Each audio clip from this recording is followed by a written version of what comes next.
آج کے اس شو کا جو ٹاپک میں نے رکھا ہے بہت عام ہے، بہت اہمیت کا عمل ہے، آپ نے اس کو غور سے سننا ہے۔ اور ٹاپک ہے جی فیتھ یعنی یقین۔ آج ہم نے اس شو میں یہ دیکھنا ہے کہ بیسیکلی فیتھ کسے کہتے ہیں، یقین کیا ہے، اور ایک اور بھی اس میں ہم نے چیز دیکھنی ہے کہ what is the difference between faith and belief. یہ دو ورڈ ہیں انگلش کے، بیلیو اینڈ فیتھ، اور یقیناً میں اردو میں بھی آپ کو اس کے بارے میں بتاؤں گا کہ ایک یقین ہوتا ہے کہ ہم جس طرح کہتے ہیں کہ ہمیں یقین ہے، ایک ہوتا ہے پختہ یقین۔ ان دونوں کو میں ایکسپلین کروں گا اس شو کے اندر۔ اگر ہمیں سمجھنا ہو کہ فیتھ کیا ہے، فیتھ تو بیسیکلی انگلش کا ورڈ اگر یقین، تو اس کو سمجھنے کے لیے سب سے پہلے ہمیں بیلیف کو سمجھنا پڑے گا کہ بیلیف کیا ہے۔ چونکہ بیلیو اور فیتھ سم ٹائم سمجھا یہ جاتا ہے کہ یہ دونوں ایک ہی چیزیں ہیں۔ بظاہر اگر دیکھا جائے تو ان کا مفہوم جو ہے فیتھ اور بیلیف دونوں کا سیم ہے، لیکن یہ ورڈ جو ہیں یہ سیم نہیں ہیں۔ بیلیف ایک سٹیج ہے، یوں کہہ لیں کہ لیولز ہوتے ہیں، جس طرح فیتھ کے لیول ہوتے ہیں۔ تو جو فیتھ کا پہلا لیول ہے اس کو آپ بیلیف کہتے ہیں، اور بیلیف ہمیشہ فیتھ سے پہلے آتا ہے۔ اور بیسیکلی اگر ہم دیکھیں تو faith is a state of mind, even belief is a state of mind. یہ دونوں اسٹیٹ آف مائنڈ، لیکن ان میں فرق کیا ہے؟ فرق صرف اتنا سا ہے کہ بیلیف میں ہم یہ کہتے ہیں کہ مجھے اس پہ چلیں یقین، اگر اردو کا ورڈ اس کو یقین ہی کہہ لیں، تو مجھے اس چیز کے بارے میں علم ہے اور مجھے یقین ہے کہ یہ ہوگا، یعنی اس میں ہم گا کا ورڈ یوز کرتے ہیں۔ لیکن جو پختہ یقین ہوتا ہے جس کو ہم فیتھ کہتے ہیں، اس میں ایکشن انوالو ہوتا ہے، اور ایکشن کے ساتھ ساتھ سیلف کانفیڈنس بھی انوالو ہوتا ہے۔ جب دو چیزیں آپس میں ملٹیپلائی ہوں، اور وہ کون سی دو چیزیں ہیں؟ ایک ہے کانفیڈنس، اور دوسری جو چیز ہمارے پاس آتی ہے وہ ہے ایکشن، اور تیسری چیز بیلیو۔ یعنی بیلیو اگر ہو، اس کے بعد آپ میں کانفیڈنس ہو، اتنا کانفیڈنس ہو کہ آپ ایکشن لے سکیں۔ اس کے لیے میں آپ کو ایک سٹوری سناتا ہوں، ایک شارٹ سی سٹوری ہے۔ اگر یہ سٹوری آپ کو سمجھ آ گئی تو یقیناً آپ فیتھ اور بیلیف میں ایک تو فرق جان پائیں گے، دوسرا بیسیکلی سمجھ پائیں گے کہ فیتھ ہوتا کیا ہے۔ ایک دفعہ ایک مولوی صاحب تھے، اور وہ ایک سپیچ کر رہے تھے، اور خوش قسمتی سے اس سپیچ کا کچھ حصہ ایک آجڑی سن رہا تھا۔ آجڑی نے یہ حصہ سنا جب مولوی صاحب یہ کہہ رہے تھے کہ اگر آپ سچے دل سے یقین کے ساتھ کلمہ طیبہ پڑھتے ہو، یعنی لا الہ الا اللہ محمد رسول اللہ صلی اللہ علیہ وسلم آپ پڑھتے ہو، تو آپ بے شک دریا کراس کرنا چاہو، بغیر سہارے کے، بغیر کشتی کے آپ کراس کر سکتے ہو۔ یہ چھوٹی سی بات اس آجڑی نے سنی، وہ پڑھا لکھا نہیں تھا، لیکن اس نے بجائے کہ اس کی ڈیپتھ میں جانے کے، اس نے یہ چیز ایکسیپٹ کر لی۔ اس نے کہا مولوی صاحب یہ کہہ جو رہے ہیں، تو کیوں نہ یہ دریا ہے، چونکہ دریا کے ایک کنارے پہ وہ بکریاں چراتا تھا۔ اس نے سوچا اگر اتنا آسان ہے دریا پار کرنا، ایک کلمہ ہی تو پڑھنا ہے، تو کیوں نہ میں دریا کی دوسری سائڈ پہ جا کے بکریاں چرایا کروں، چونکہ ادھر سبزہ زیادہ ہے، ویسے لوگ جا نہیں سکتے۔ تو یوں کیا ہوا، ایک دن آجڑی نے کلمہ پڑھا، اور کلمہ پڑھتے ہی وہ دریا پار کر کے بکریوں سمیت دریا پار کیا، اور دوسری سائڈ پہ جا کے بکریاں چرائیں، اور اسی طرح کلمہ پڑھا، واپس آ گئے۔ کافی عرصہ وہ جو آجڑی تھا وہ اسی طرح کرتا رہا، جب بھی اسے دریا کراس کرنا ہوتا تھا وہ کلمہ پڑھتا تھا اور دوسری سائڈ پہ چلے جاتا تھا، اسی طرح واپس آ جاتا تھا۔ ایک دفعہ اتفاقاً سے مولوی صاحب جو ہیں وہ اسی دریا کے کنارے پہ آ گئے۔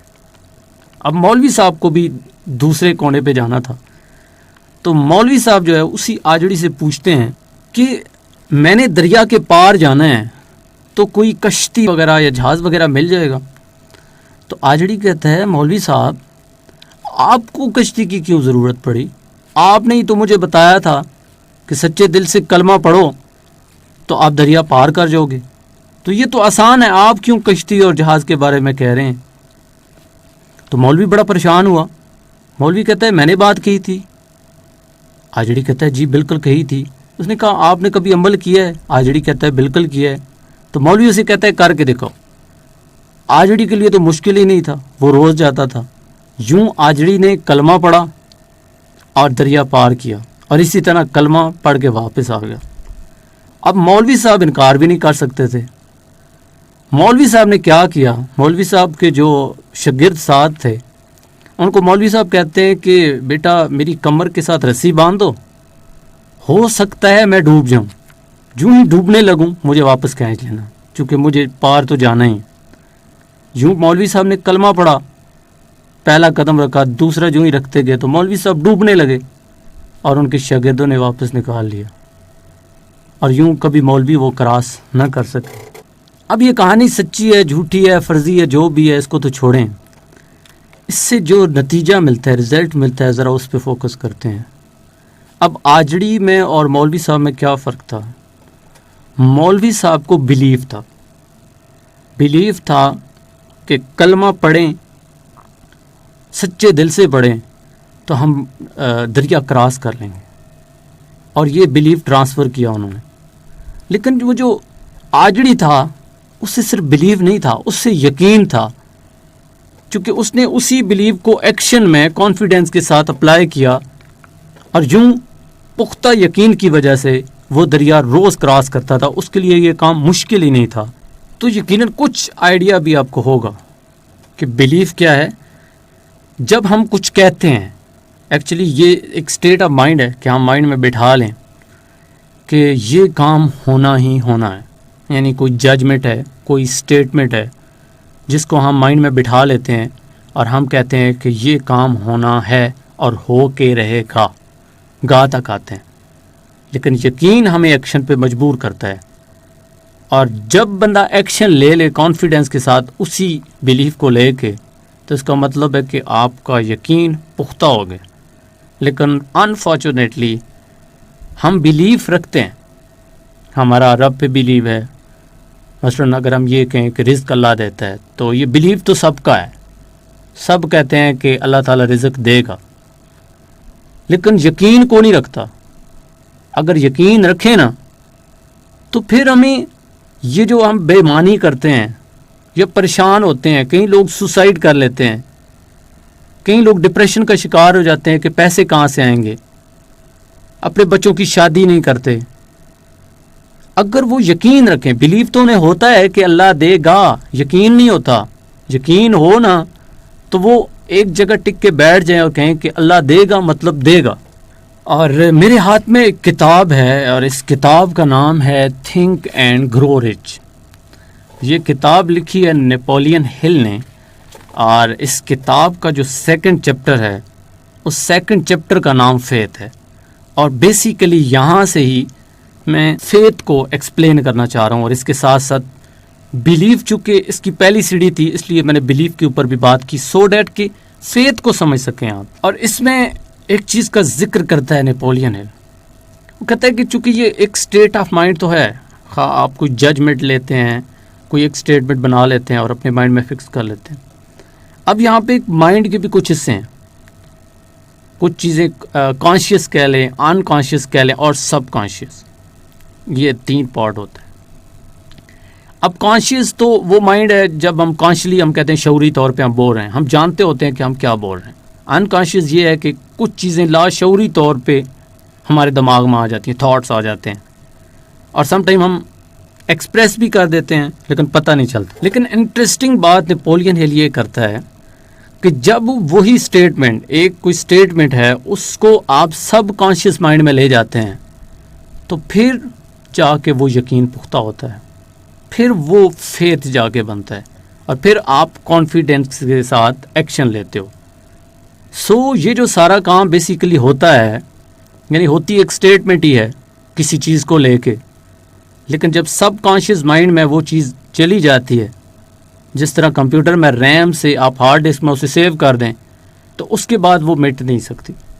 یہاں پہ آپ کا جو سب کانشیس مائنڈ ہے وہ چیز فکس ہو جاتی ہے, اور وہی بلیف, یعنی ایک ٹروتھ تھا جس کے بارے میں آپ نے جانا, اور پھر وہی ٹروتھ جو ہے وہ سب کانشیس مائنڈ میں چلا گیا اور وہ یقین میں بدل گیا. اس پہ اسلامک پوائنٹ آف ویو کے حوالے سے ایک اور چھوٹا سا واقعہ ہے جو میں یہاں پہ کوٹ کرنا چاہوں گا، چونکہ یہ واقعہ جو ہے یہ تھوڑا اور فرق ہمیں بتائے گا، اسلامک واقعہ ہے۔ ایک دفعہ حضرت موسیٰ علیہ السلام ایک رستے سے گزر کے اللہ پاک سے ہم کلام ہوا کرتے تھے، تو رستے میں ایک بندہ ملا اور موسیٰ علیہ السلام سے کہا کہ موسیٰ علیہ السلام میں نے آج تک کھانا نہیں کھایا ہے، روٹی نہیں کھائی ہے، تو آپ اپنے رب سے پوچھ کے آئیں کہ مجھے کب رزق ملے گا اور میرے نصیب میں کتنا رزق ہے۔ موسیٰ علیہ السلام گئے، اللہ تعالیٰ سے ہم کلام ہوئے، اور یوں جب واپس آئے تو اس بندے نے پوچھا کہ اے موسیٰ، اللہ تعالیٰ نے کیا کہا ہے میرے بارے میں؟ تو موسیٰ علیہ السلام فرماتے ہیں کہ آپ کے نصیب میں، آپ کے مقدر میں صرف 2 روٹیاں اور کچھ بھی نہیں۔ تو وہ بندہ حضرت موسیٰ علیہ السلام سے بولتا ہے، کہتا ہے کہ آپ نے کل جب جانا ہے نا تو وہ 2 روٹیاں لے کے آنی ہیں۔ یوں موسیٰ علیہ السلام جاتے ہیں اور وہ 2 روٹیاں لے آتے ہیں، اور 2 روٹیاں آ کے اس بندے کو پیش کرتے ہیں۔ اب وہ بندہ کیا کرتا ہے، ایک روٹی جی بھر کے کھاتا ہے اور دوسری روٹی لوگوں میں تقسیم کر دیتا ہے، اور جو ہی تقسیم کرتا ہے، چونکہ اس کا اللہ تعالیٰ پہ یقین تھا کہ اگر 1% آپ دو گے تو 10% واپس آئے گا، اور یوں پوری زندگی کے لیے وہ امیر ہو گیا۔ ایک دن موسیٰ علیہ السلام کا جب گزر ہوا تو دیکھا کہ وہاں پہ لاکھوں لوگ کھائے جا رہے ہیں، آتے ہیں، کھاتے ہیں، جاتے ہیں۔ پتہ چلا کہ اس بندے کا جو یقین تھا اسی وجہ سے اسے رزق مل رہا ہے۔